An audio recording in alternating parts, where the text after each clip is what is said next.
Capítulo 3. Encontrando o caminho em meio a um espaço de possibilidades. É nos anos que precederam 1576, via-se nas ruas de Roma um homem de vestes estranhas, perambulando num passo irregular, às vezes gritando para ninguém em particular e ignorado por todos.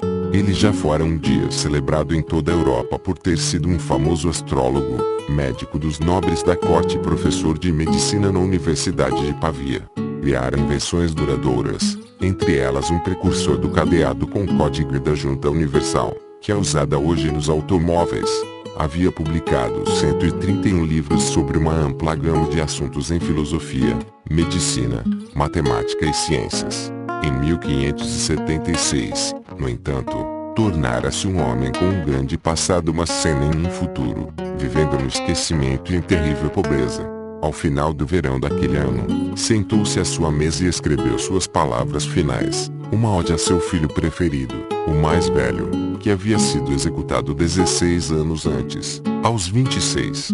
O velho morreu em 20 de setembro, poucos dias antes de seu aniversário de 75 anos. Viveu por mais tempo que 2 de seus 3 filhos. No momento de sua morte, seu rebento sobrevivente estava empregado pela Inquisição como torturador profissional. Recebeu esse ótimo emprego como recompensa por apresentar provas contra o próprio pai. Antes de morrer, Gerolamo Cardano queimou 170 manuscritos não publicados. As pessoas que vasculharam suas poças encontraram 111 textos sobreviventes. Um deles, escrito décadas antes e aparentemente revisado muitas vezes, era um tratado em 32 capítulos curtos. Intitulado O Livro dos Jogos de Azar, foi o primeiro na história a tratar da teoria da aleatoriedade. As pessoas já apostavam e lidavam com outras incertezas havia milhares de anos. Conseguirei atravessar o deserto antes de morrer de sede? Será perigoso ficar sob o penhasco quando a terra está tremendo deste jeito? O sorriso daquela menina das cavernas que gosta de pintar búfalos nas pedras significará que ela gosta de mim? Ainda assim, até a chegada de Cardano, ninguém jamais realizara uma análise racional do curso seguido pelos jogos ou outros processos incertos. O discernimento de Cardano sobre o funcionamento do acaso incorporava um princípio que chamaremos de lei do espaço amostral. Essa lei representava uma nova ideia e uma nova metodologia e formou a base da descrição matemática da incerteza pelos séculos que se seguiram. É um método simples, análogo à ideia de fazer o balanço das contas da casa, mas aplicado às leis do acaso.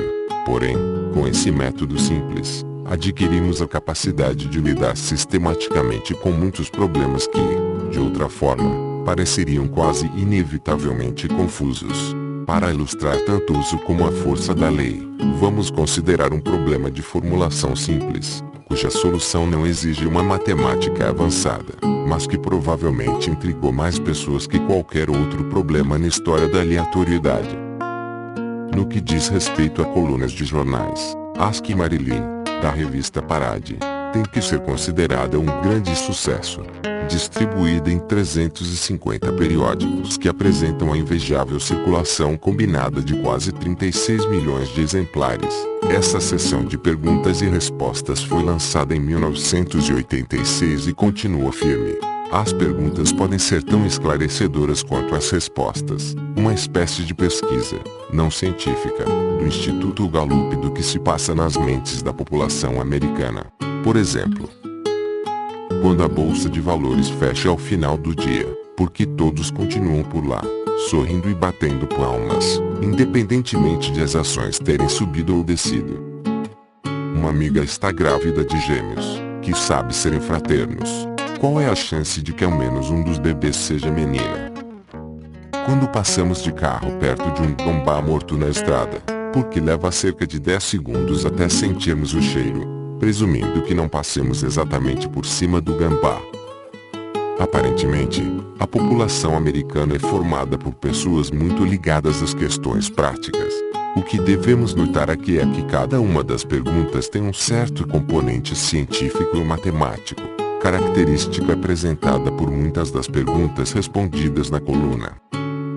Poderíamos nos perguntar, especialmente se soubermos pouco sobre matemática e ciências, quem é essa guru chamada Marilyn? Pois bem, E Marilyn Savant, famosa por ser citada há muitos anos no hall da fama do livro Guinness dos Recordes como a pessoa com maior que já registrado no planeta, 228. Ela também é famosa por ter se casado com Robert Jarvik, inventor do coração artificial Jarvik. Porém, às vezes as pessoas famosas, apesar de suas outras realizações, são lembradas por algo que, se dependesse delas, desejariam que nunca tivesse acontecido. Eu não tive relações sexuais com essa mulher. Esse talvez seja o caso de Marilyn, famosa pela resposta à seguinte pergunta, surgida em sua coluna no domingo de setembro de 1990. Alterei ligeiramente as palavras utilizadas. Suponha que os participantes de um programa de auditório recebam a opção de escolher uma dentre 3 portas. Atrás de uma delas há um carro, atrás das outras, há cabras. Depois que um dos participantes escolhe uma porta, o apresentador, que sabe o que há atrás de cada porta, abre uma das portas não escolhidas, revelando uma cabra. Ele diz então ao participante, você gostaria de mudar sua escolha para outra porta fechada? Para o participante, é vantajoso trocar sua escolha. A pergunta foi inspirada nas regras do programa de televisão Let's Make a Deal, transmitido de 1963 a 1976 e relançado diversas vezes entre 1980 e 1991. O principal atrativo do programa era o belo e simpático apresentador, Monty Hall, e sua assistente de roupas provocativas, Carol Mayhew, Miss Azusa, Califórnia, de 1957. Para a surpresa dos idealizadores, mesmo após a transmissão de 4.500 episódios ao longo de 27 anos, essa questão sobre probabilidade matemática acabou sendo seu principal legado.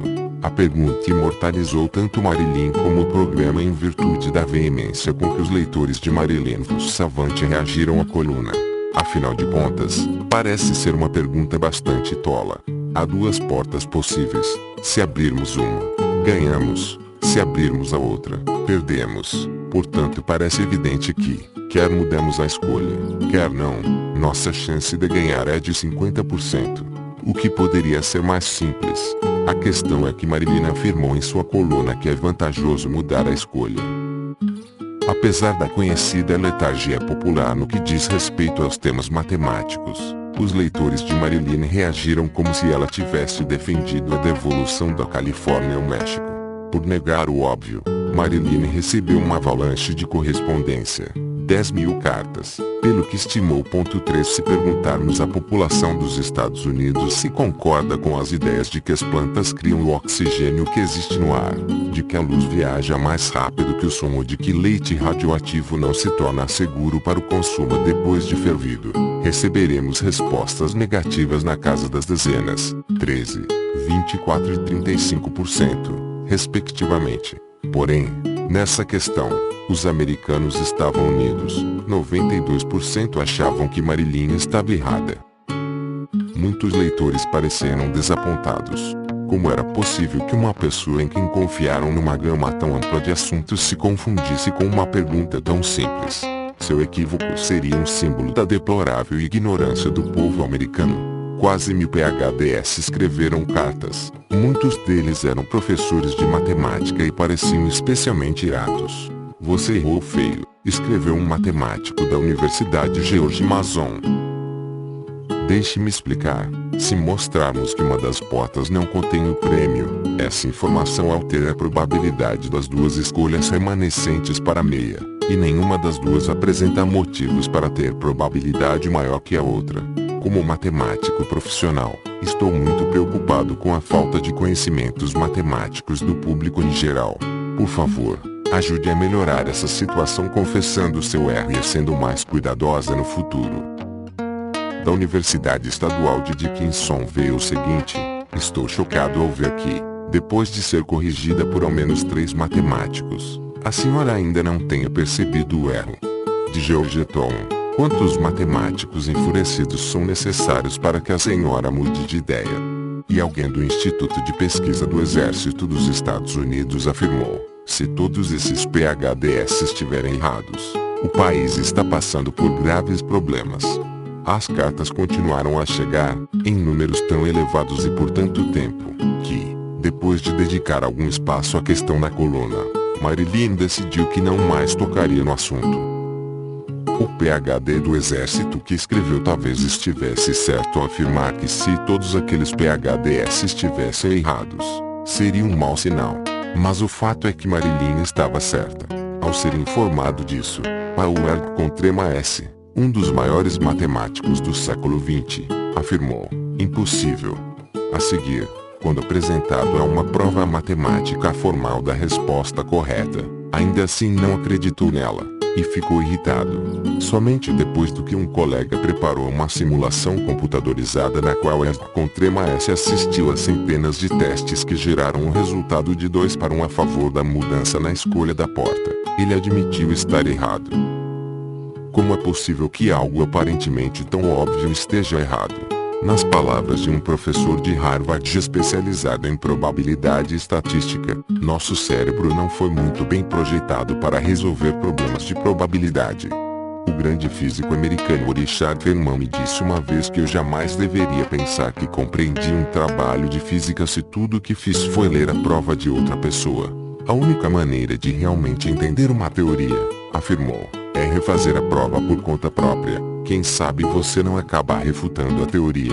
Para nós, que não somos Feynman, ficar provando novamente os trabalhos de outras pessoas pode ser uma boa maneira de perder o emprego e acabar aplicando nossas habilidades matemáticas como caixa de supermercado.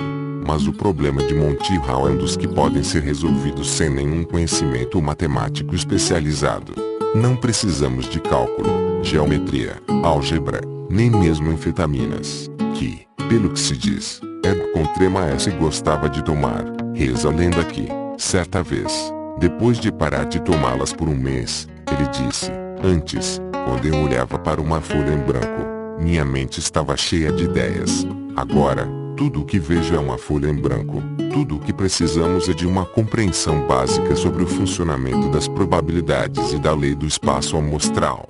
O arcabouço para análise de situações que envolvem o acaso, posto no papel pela primeira vez no século XVI, por Gerolamo Cardano. Gerolamo Cardano não era nenhuma espécie de rebelde liberto do ambiente intelectual europeu do século XVI.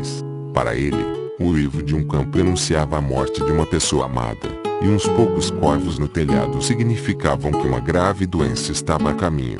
Ele acreditava, como tantos outros, no destino, na sorte e em vislumbrar o futuro no alinhamento de planetas e estrelas.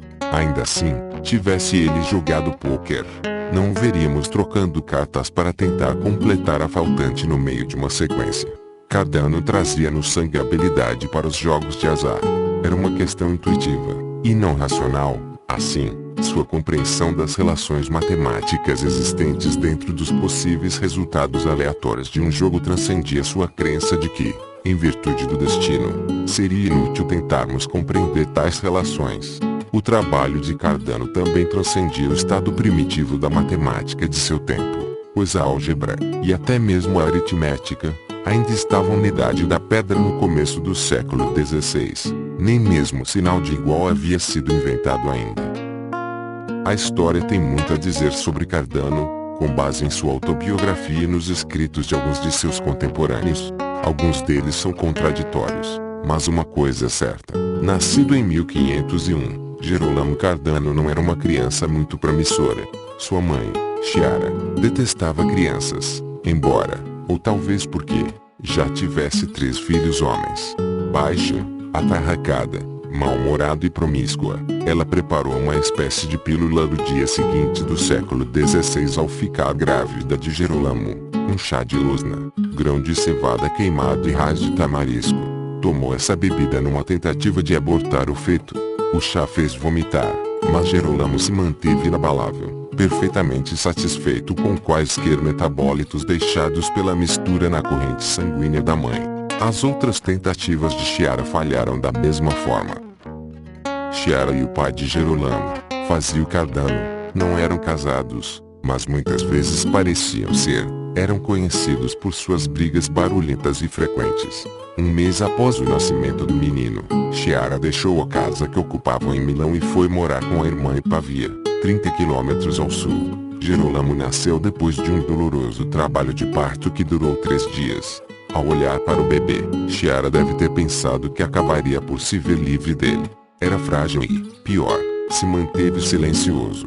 A parteira previu que ele morreria em menos de 1 hora. Mas se Chiara estava pensando já vai tarde, decepcionou-se outra vez, pois a ama de leite do bebê o submergiu em um banho de vinho quente e Gerolamo reviveu. Ainda assim, sua saúde só continuou boa por uns poucos meses. Depois disso, ele, sua enfermeira e seus 3 meios-irmãos adoeceram, tomados pela peste. A peste negra, como às vezes é chamada, na verdade se trata de 3 doenças diferentes: peste bubônica, pneumônica e septicêmica. Cardano contraiu a peste bubônica, a mais comum, chamada assim em virtude dos bubões, os dolorosos inchaços nos gânglios linfáticos, do tamanho de um ovo, que constituem um dos sintomas mais característicos da doença. A expectativa de vida após o aparecimento dessas formações era de aproximadamente 1 semana. A peste negra entrou na Europa em 1347, a partir de um porto em Messina, no nordeste da Sicília, sendo trazida por uma frota genovesa que voltava do Oriente. A frota foi rapidamente mantida em quarentena e toda a tripulação morreu a bordo, mas os ratos sobreviveram e rastejaram para a costa, carregando tanto as bactérias como as pulgas que as disseminavam. A epidemia resultante matou metade da cidade em 2 meses e, por fim, algo entre 25% e 50% da população europeia. Continuaram a surgir epidemias sucessivas, reduzindo a população da Europa durante séculos. Na Itália, o ano de 1501 trouxe um surto particularmente ruim. A enfermeira e os irmãos de Gerolamo morreram. Num lance de sorte, o bebê sobreviveu sem maiores sequelas além da desfiguração, verrugas no nariz, testa, bochechas e queixo. Seu destino seria viver quase 75 anos. Nesse meio tempo houve bastante discórdia e, durante a infância, ele levou umas boas surras. O pai de Gerolamo era uma espécie de empresário, amigo de Leonardo da Vinci por algum tempo. Era geometra por profissão, algo que nunca rendeu muito dinheiro. Fazio muitas vezes tinha dificuldades em pagar o aluguel, portanto abriu um negócio de consultoria, oferecendo conselhos sobre direito e medicina aos bem-nascidos. O empreendimento acabou por prosperar, auxiliado por suas alegações de que descendia do irmão de um sujeito chamado Goffredo Castiglione de Milão, mais conhecido como Papa Celestino IX. Quando Gerolamo alcançou 5 anos de idade, seu pai o levou para participar do negócio, de certa maneira. Na verdade, ele amarrou uma mochila nas costas do filho, encheu-a de pesados livros de medicina e direito e passou a arrastá-lo às reuniões com os clientes por toda a cidade. Gerolamo escreveria posteriormente que de tempos em tempos, quando caminhávamos pelas ruas, meu pai me mandava parar, abria um livro e, usando minha cabeça como apoio, li uma longa passagem, cutucando-me o tempo todo com o pé para que eu ficasse imóvel, caso não suportasse aquele grande peso. Em 1516, Gerolamo decidiu que suas melhores oportunidades se encontravam na área médica e anunciou que desejava deixar a casa da família em Milão e viajar de volta a Pavia, para estudar. Fazio, no entanto, queria que o rapaz estudasse direito, pois assim teria a chance de receber um estipêndio anual de 100 coroas. Depois de uma grande briga familiar, Fazio cedeu, mas a questão se manteve, sem o estipêndio. Como Gerolamo se manteria em Pavia, ele começou a economizar o dinheiro que ganhava escrevendo horóscopos e dando aulas de geometria, alquimia e astronomia. Em algum momento, deu-se conta de que tinha talento para os jogos de apostas, o que lhe daria dinheiro com muito mais rapidez que qualquer outro meio. Para qualquer pessoa interessada em apostas nos tempos de Cardano, todas as cidades eram Las Vegas. Em toda parte eram feitas apostas, jogos de cartas, dados, gamão e até mesmo xadrez. Cardano classificava esses jogos em 2 tipos: os que envolviam alguma estratégia ou habilidade e os que eram governados pelo puro acaso. Em jogos como o xadrez, Cardano corria o risco de perder para algum Bob Fischer do século XVI. Mas quando apostava no resultado de 2 cubinhos, tinha tanta chance de ganhar como qualquer outra pessoa. Ainda assim, ele tinha uma vantagem sobre seus oponentes nesses jogos, pois havia adquirido uma compreensão mais apurada da possibilidade de vencer em diversas situações.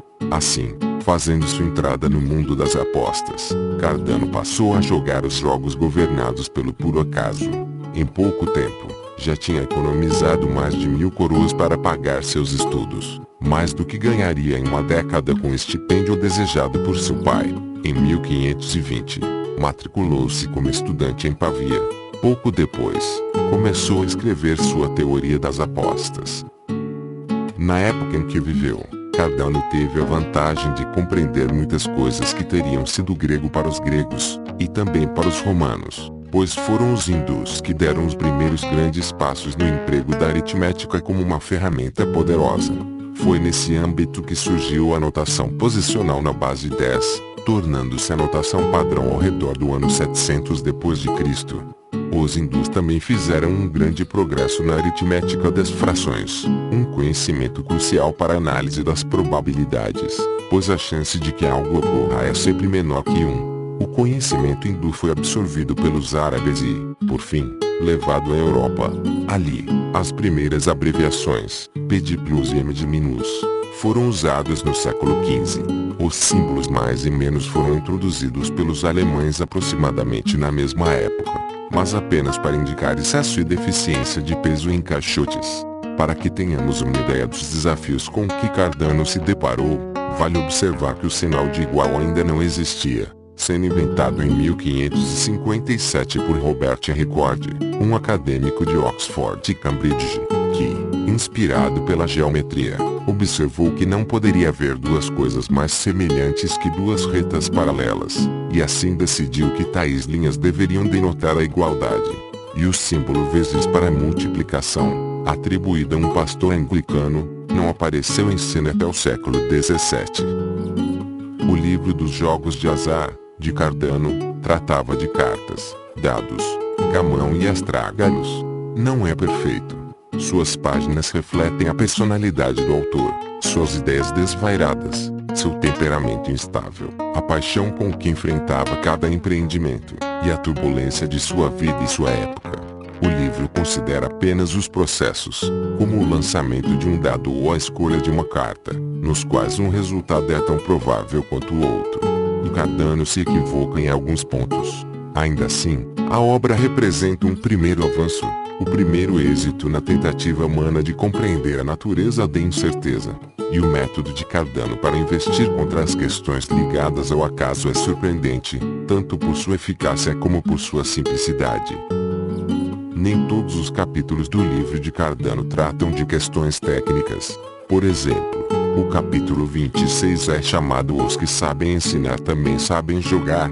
Ele chega à conclusão de que aparentemente, saber e executar são coisas distintas. O capítulo 29 é chamado da personalidade dos jogadores. Existem aqueles que, com muitas palavras, são capazes de desvairar a si mesmos e aos outros. Esses capítulos estão mais para a coluna de amenidades domésticas de Arabi que para Ask Marilyn. Mas também temos o capítulo 14, dos pontos combinados das possibilidades. Nele, Cardano apresenta o que chama de regra geral, a nossa lei do espaço amostral. O termo espaço amostral se refere à ideia de que os possíveis resultados de um processo aleatório podem ser compreendidos como pontos num espaço. Nos casos simples, o espaço pode consistir em apenas uns poucos pontos, mas em situações mais complexas pode se tratar de um continuum, exatamente como o espaço em que vivemos. Cardano, no entanto, não o chamou de espaço. A noção de que um conjunto de números poderia formar um espaço só viria um século depois, com a genialidade de Descartes, sua invenção das coordenadas e unificação da álgebra e da geometria. Na linguagem moderna, a regra de Cardano é expressa da seguinte maneira: suponha que um processo aleatório tem muitos resultados igualmente prováveis, alguns favoráveis, ou seja, ganhar, outros desfavoráveis, perder. A probabilidade de obtermos um resultado favorável é igual à proporção entre os resultados favoráveis e o total de resultados. O conjunto de todos os resultados possíveis é chamado espaço amostral. Em outras palavras, se um dado pode cair em cada um de seus 6 lados, esses 6 resultados formam um espaço amostral. E se apostarmos em, digamos, 2 deles, nossa chance de ganhar será de 2 elevado a 6. Um comentário sobre o pressuposto de que todos os resultados são igualmente prováveis. Obviamente, isso nem sempre é verdade. O espaço amostral para observação do peso adulto de Oprah Winfrey varia, historicamente, de 65 kg a 107 kg, e, ao longo do tempo, nem todos os intervalos de peso apresentaram a mesma probabilidade. Podemos levar em consideração a complicação causada pelo fato de diferentes possibilidades terem diferentes probabilidades, associando a probabilidade adequada a cada resultado possível. Por agora, no entanto, vamos observar exemplos nos quais todos os resultados são igualmente prováveis, como os que Cardano analisou. A força da regra de Cardano caminha lado a lado com certas sutilezas. Uma delas se encontra no sentido do termo resultados. Não muito tempo atrás, no século XVIII, o famoso matemático francês Jean-Léon d'Alembert, autor de vários trabalhos sobre probabilidades, usou erroneamente o conceito ao analisar o lançamento de 2 moedas. O número de caras obtido nos 2 lançamentos pode ser 0, 1 ou 2. Como existem 3 resultados, raciocinou d'Alembert, a chance de cada um deve ser de 1/3. Mas d'Alembert se enganou. Uma das maiores deficiências do trabalho de Cardano foi o fato de não ter feito uma análise sistemática dos diferentes desenlaces possíveis de uma série de eventos, como o lançamento de moedas. Como veremos no próximo capítulo, isso só foi feito no século seguinte.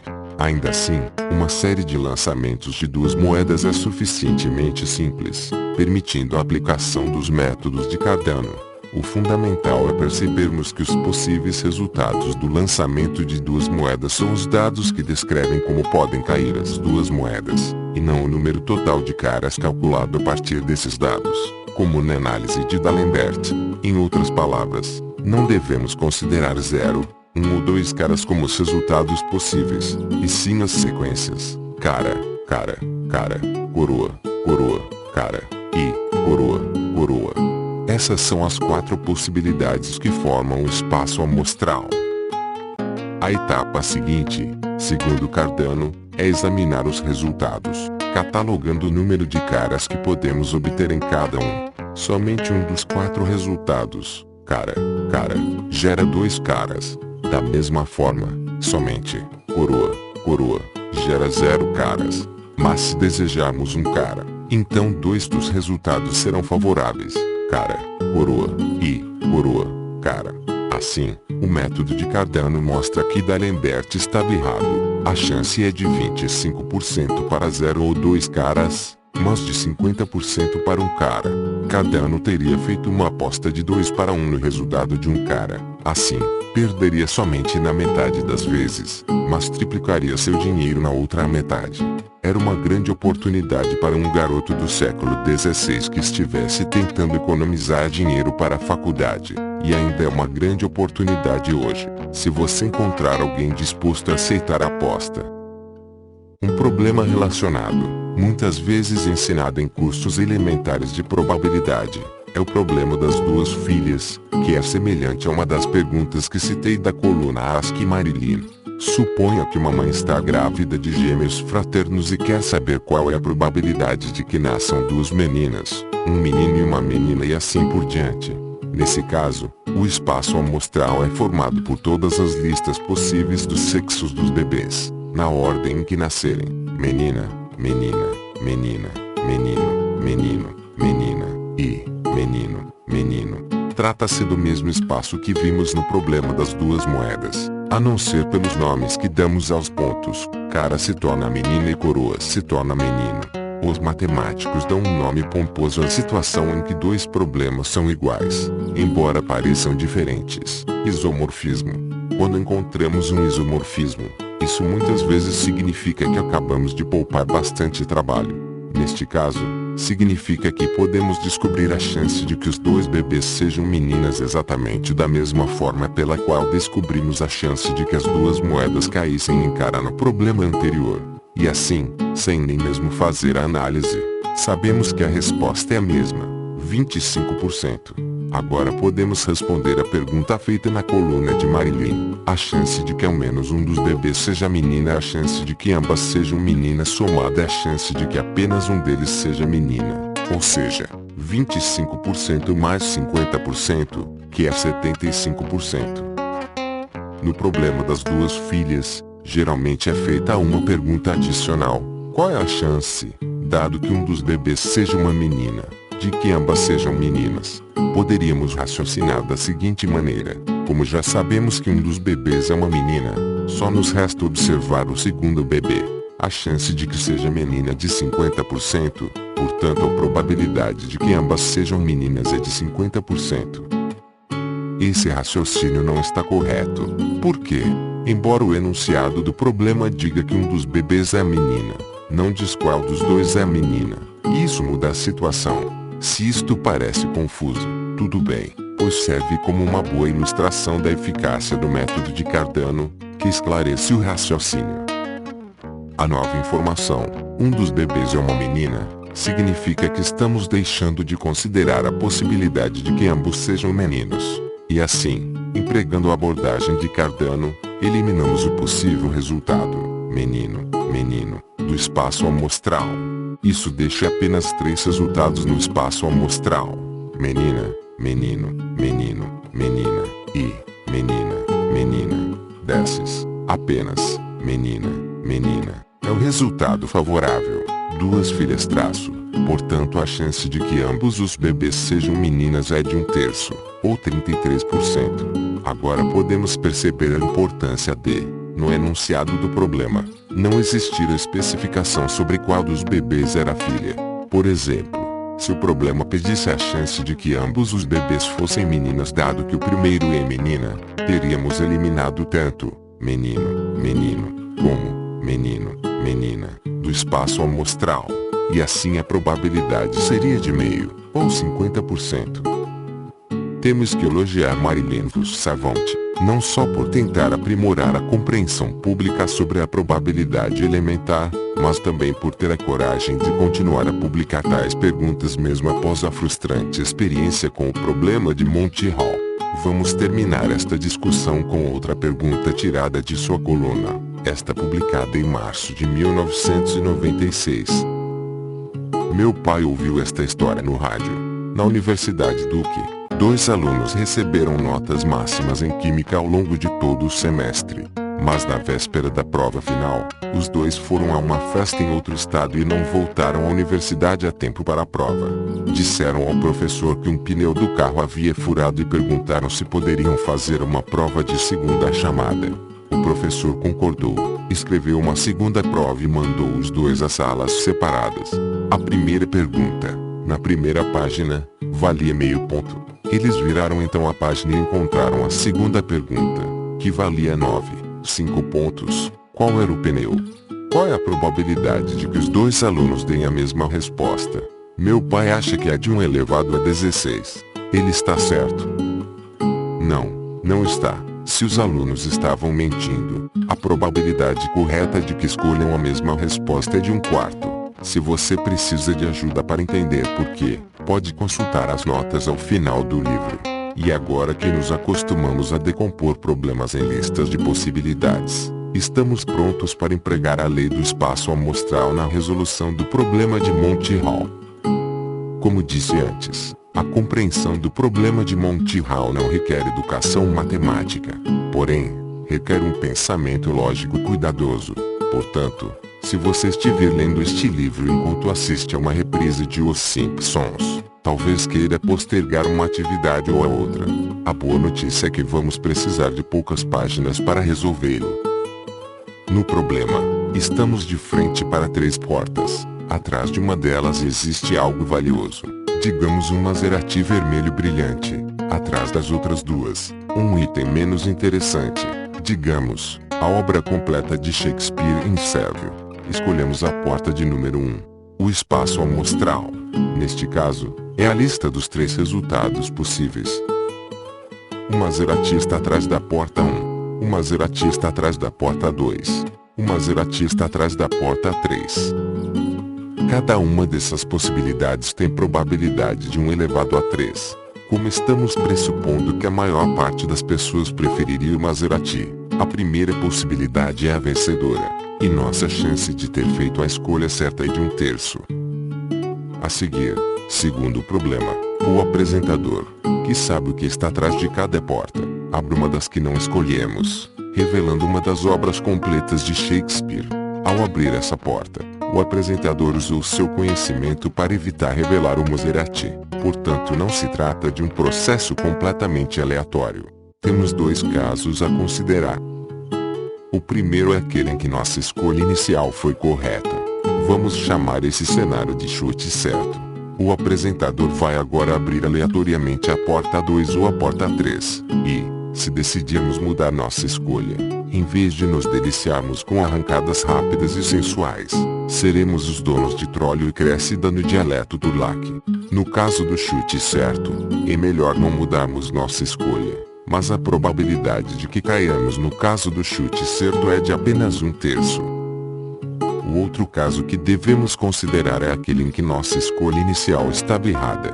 Vamos chamar esse cenário de chute errado. A chance de que tenhamos errado nosso palpite é de 2 elevado a 3. Portanto, o caso do chute errado é 2 vezes mais provável que o do chute certo. Qual é a diferença entre o caso do chute errado e o do chute certo?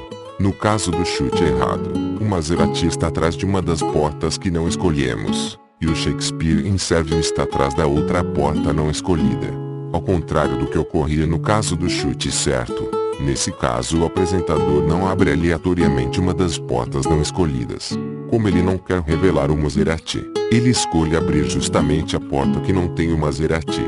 Em outras palavras, no caso do chute errado o apresentador intervém no que, até agora, foi um processo aleatório. Assim, o processo não é mais aleatório. O apresentador usa seu conhecimento para influenciar o resultado, violando a aleatoriedade ao garantir que, se mudarmos nossa escolha, ganharemos o luxuoso carro vermelho. Em virtude dessa intervenção, se estivermos no caso do chute errado, ganharemos se mudarmos nossa escolha e perderemos se não a mudarmos. Resumindo, se estivermos no caso do chute certo, probabilidade de 1/3, ganharemos se mantivermos nossa escolha. Se estivermos no caso do chute errado, probabilidade de 2 elevado a 3. Devido à ação do apresentador, ganharemos se mudarmos nossa escolha. E assim, nossa decisão se resume a um palpite. Em qual dos casos nos encontramos? Se pensarmos que alguma percepção paranormal ou o destino guiaram nossa escolha inicial, talvez não devamos mudar nossa escolha. Porém, a menos que tenhamos a capacidade de entortar colheres de prata com nossas ondas cerebrais, a chance de que estejamos no caso do chute errado é 2 vezes maior que a do chute certo. Portanto, é mais sábio mudarmos a escolha. As estatísticas feitas a partir do programa de televisão demonstram esse fato. Houve 2 vezes mais vencedores entre as pessoas que, ao se verem na situação descrita pelo problema, mudaram sua escolha do que entre as que persistiram na escolha inicial. O problema de Monty Hall é difícil de entender porque, a menos que pensemos nele com muito cuidado, o papel do apresentador acaba não sendo notado, mas o apresentador está interferindo no jogo.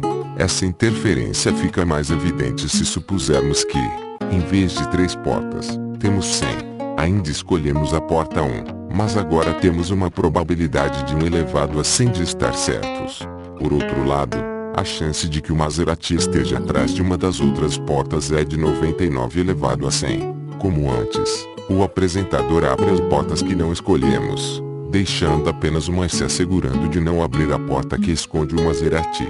Quando ele termina, a chance de que o Maserati esteja atrás da porta que escolhemos inicialmente ainda é de 1 elevado a 100, e a de que esteja atrás de uma das outras portas ainda é de 99 elevado a 100. Mas agora, graças à intervenção do apresentador, resta apenas uma porta, que representa todas as outras 99, e assim, a probabilidade de que o Maserati esteja atrás dela é de 99 elevado a 100.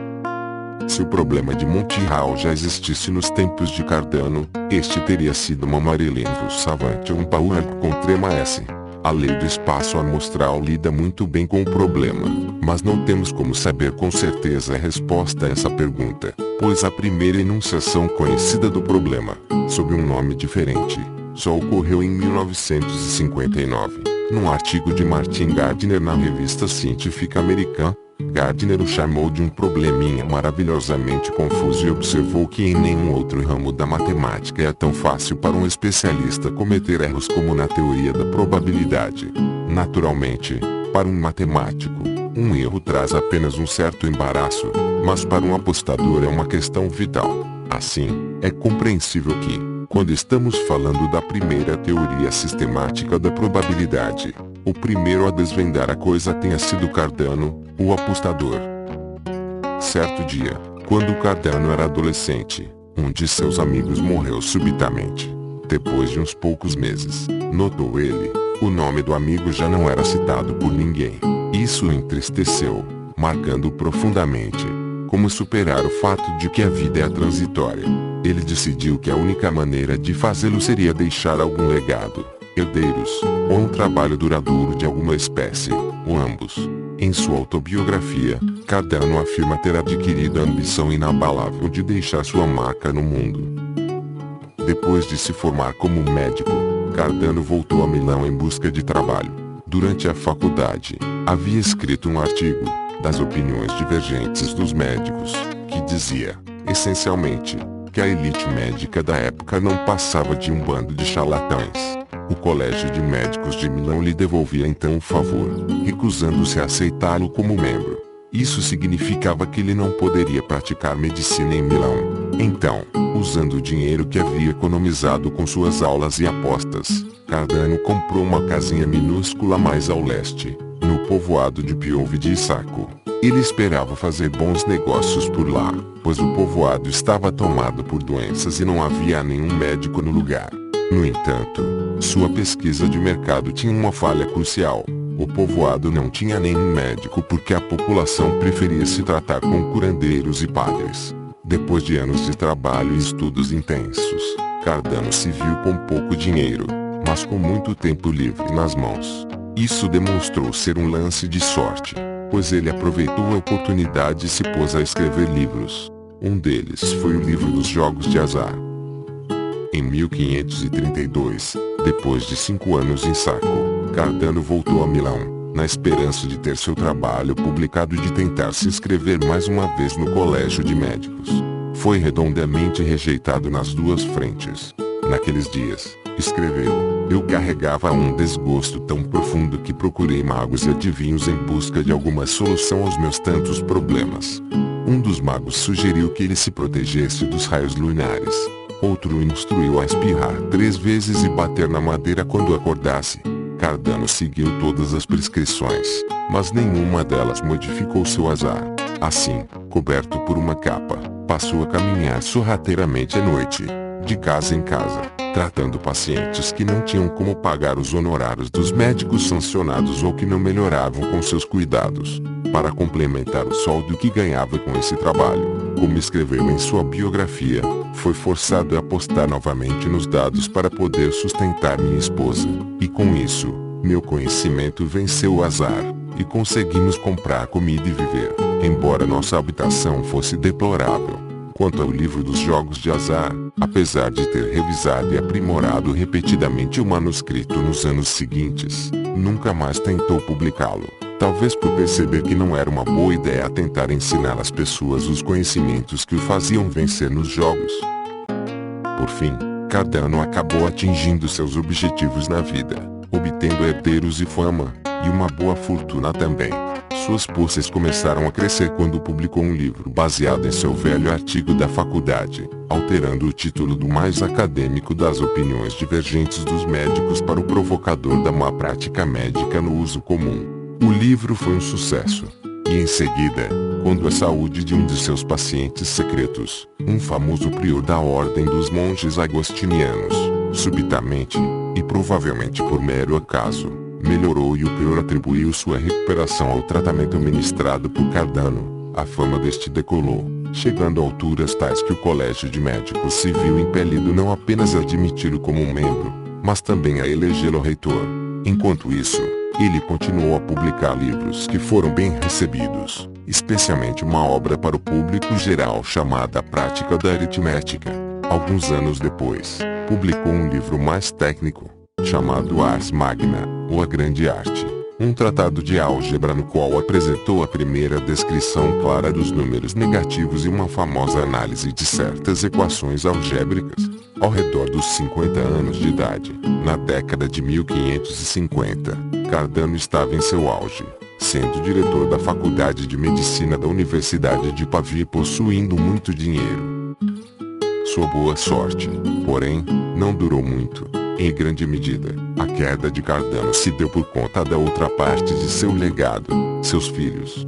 Aos 16 anos, sua filha Chiara, que recebeu o nome da avó, seduziu o irmão mais velho, Giovanni, e ficou grávida.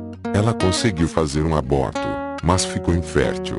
Isso lhe caiu bastante bem, pois a moça era ousadamente promíscua e, mesmo depois de casada, contraiu sífilis.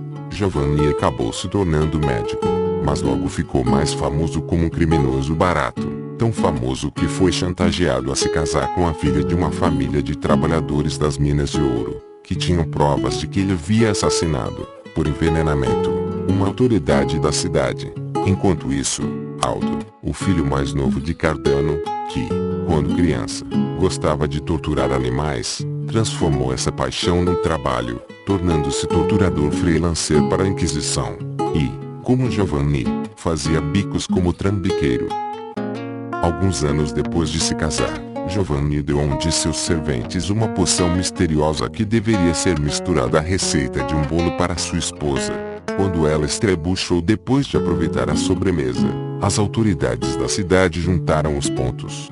Apesar da grande fortuna que Gerolamo gastou em advogados, de suas tentativas de mexer os pauzinhos junto às autoridades e de seu testemunho em defesa do filho, o jovem Giovanni foi executado na prisão, pouco tempo depois. O rombo nos fundos e na reputação de Cardano o deixaram vulnerável a velhos inimigos. O Senado de Milão eliminou seu nome da lista dos que tinham permissão para lecionar e, acusando-o de sodomia e incesto, exilou-o da província. Quando Cardano deixou Milão, ao final de 1563, como escreveu em sua autobiografia, estava reduzido mais uma vez a farrapos, não tinha mais renda, minha fortuna desaparecera, meus aluguéis foram suspensos, meus livros, confiscados. Nessa época ele também começou a perder a cabeça, passando por períodos de incoerência. Num golpe final, um matemático autodidata chamado Niccolo Tartaglia, enfurecido ao ver que, em Ars Magna, seu método secreto para resolver certas equações fora revelado por Cardano, convenceu Aldo a fornecer provas contra o próprio pai em troca de uma indicação oficial como torturador e carrasco público da cidade de Bolonha. Cardano foi encarcerado por algum tempo. Depois, passou seus últimos anos em Roma, no esquecimento. O livro dos jogos de azar foi finalmente publicado em 1663, mais de 100 anos depois do dia em que o jovem Cardano terminou de colocar as palavras no papel. Nessa época, seus métodos de análise já haviam sido reproduzidos e superados.